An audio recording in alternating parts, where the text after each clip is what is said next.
All right.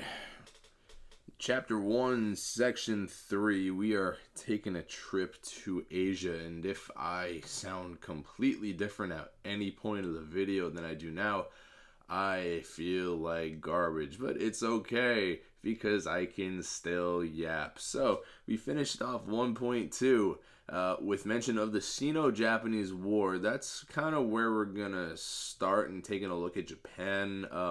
Japan started off real closed, real isolated. The government, Tokugawa shogunate, military rule was historically how they were. A very traditional society. Their economy was based on bartering. Like, people still paid their taxes in rice in the mid-1800s, which is a very, very, very old concept. But their economy is pretty much based off bartering between the people, and again, it's very unmodernized. So, this is through the first half of the 1800s. 1804, Russia tries to open up Japan. They're unsuccessful. 1842, Britain tries to open up Japan, kind of same time as the Opium Wars are occurring in China. They try to get a foothold in Japan, but that doesn't exactly work out too well. Several countries are going to really try to unsuccessfully open up Japan for trade throughout the first half of the 1800s, and it doesn't really work. Now, in terms of what happens next, you know that I would tell you about, but I can't even think because it's so cold! What is it, like 20 degrees out? Jeez, if I wanted to freeze, I would have stayed in New York! Anyway, plenty of different countries had tried to open up Japan, but none are really successful until 1949-ish. That's where there's kind of some first contact between the United States Navy and Japan, and then only a couple years later, 1853, President Millard Fillmore is going to send Commodore Matthew Perry, and he's going to sail a fleet from the U.S. Navy to Japan and pretty much just threatens them into opening up. President Fillmore gave Matthew Perry this letter to deliver to the shogun of Japan. It pretty much just said, open up or else. He talks about how he has a large, powerful squadron of ships, and it was pretty much just a giant threat. Open up your ports for trade with the United States, or else we are going to use this giant fleet of ships.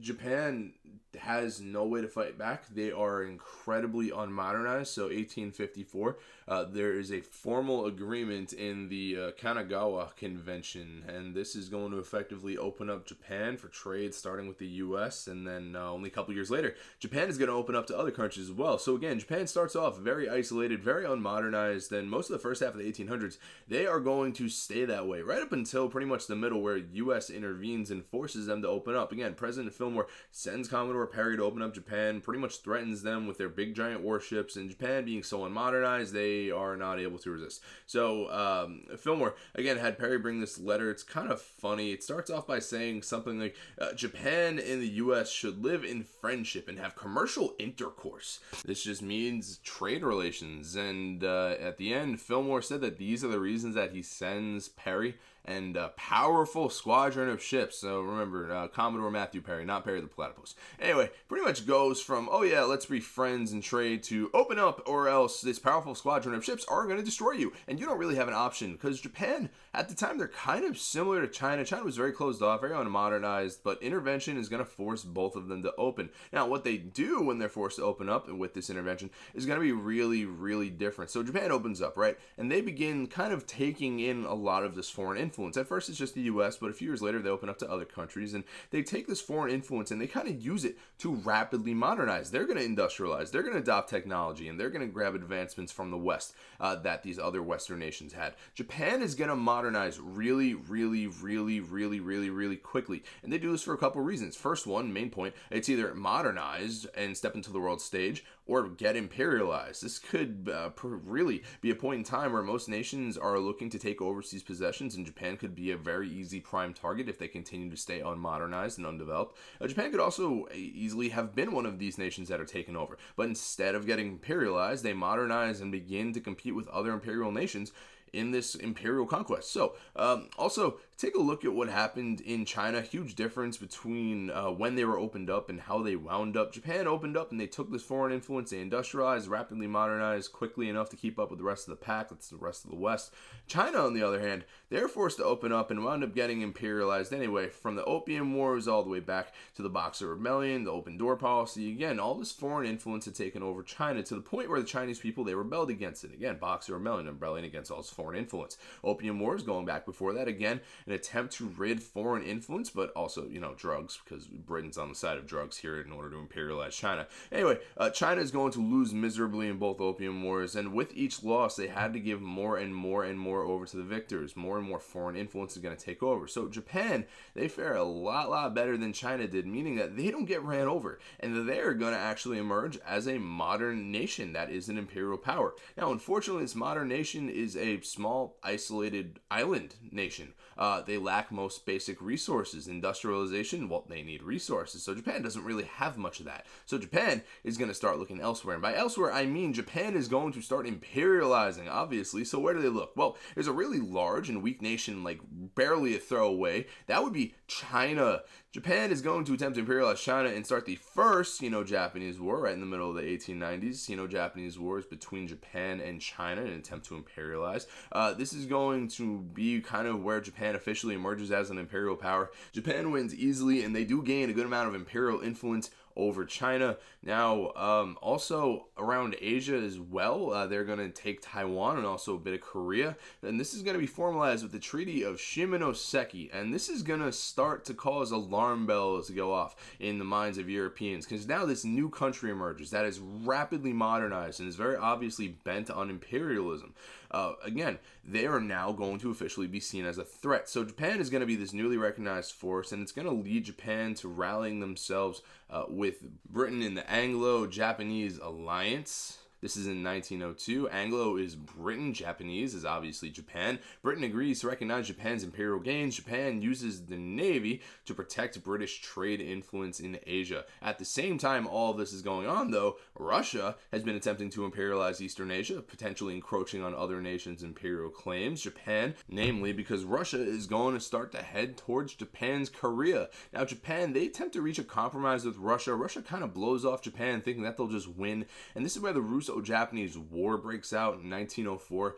Russia was this huge empire that pretty much everyone believed was going to beat Japan, but Russia was so unprepared and so underestimating of Japan. Japan actually winds up winning. Russia is huge, Japan is small, but again, Japan winds up slapping Russia. If you look in this political cartoon, well, it clearly shows you that Japan is the smaller guy, Russia's the bigger guy, and that's pretty much how the rest of the world, including the Russians, saw this conflict. The way it plays out is not like anyone really expects it, but what it's going to do is going to again show that Japan is going to be a newly emerged world power. So anyway, Russo-Japanese War is going to end with the Treaty of Portsmouth. This is actually brokered by U.S. President Teddy Roosevelt. We'll talk about him next section. But the Treaty of Portsmouth is going to give Japan formal control over Korea and Manchuria. If you've done chapter 4 yet, that might sound familiar. Also chapter 3 as well. But anyway, from here, Japan is going to start raking imperial gains. They're going to be a force to be reckoned with. They're going to be a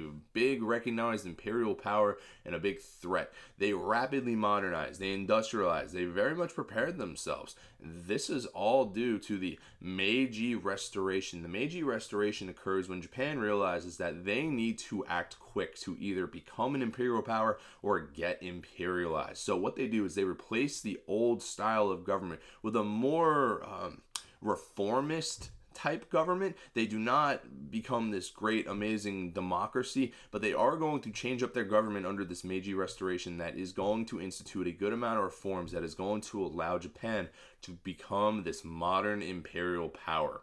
Now, jumping forward from here to World War I, Germany is going to have territory in Asia. Japan demands that Germany gives up their territory, but Germany doesn't. They're going to leverage the Anglo-Japanese alliance and declare war, and they're going to actually join the side of the Allied powers for the First World War, even though the Second World War, they're going to be on the opposite side, but whatever. Now, Japan spends most of World War I pretty much just defending the Pacific from the Central Powers and overtaking German territory in Asia, mostly around China, but their job is going to be mainly defend the Pacific and also make sure Germany doesn't have any more gains. Japan is going to see World War I as a great way to expand their Japanese empire. This is what they have at this point. Again, the first chapter is about imperialism and empire building. So after the First World War, Japan is going to gain significantly from it, even though they don't do all that much. Mainly, again, their job is to defend the Pacific and stop Germany from expanding in the Pacific. After the war, they're also going to issue their 21 demands to China. The 21 demands are going to be a list of demands demands that wind up expanding Japanese influence even further throughout China beyond just Manchuria. But again, China is going to be forced to accept this because they cannot resist. Chinese leader Yuan Shikai, you might recognize his name from Chapter 4. He's going to be forced to accept the 21 demands. And again, you'll see more of this in Chapter 4, part of the KMT, and how the KMT really doesn't exactly resist Japan all that well. But anyway, Japan is now a significant power. And the Western powers, they're now going to become ultra suspicious of how powerful Japan is getting. So, that's it for this section. Back to the question though. How does Japan emerge as a world power? Well, they do this through rapid modernization. The Meiji Restoration made sure that Japan put itself in a position to rapidly modernize. They're going to industrialize. They started out isolated, unmodernized, traditional. They used a barter system. They pay their taxes in rice, for crying out loud. But they are rapidly going to modernize. They take Western influence and modernize rather than getting imperialized. China, they end up a completely different way. But anyway, Japan is going to rapidly modernize, and they're going to become an imperial power.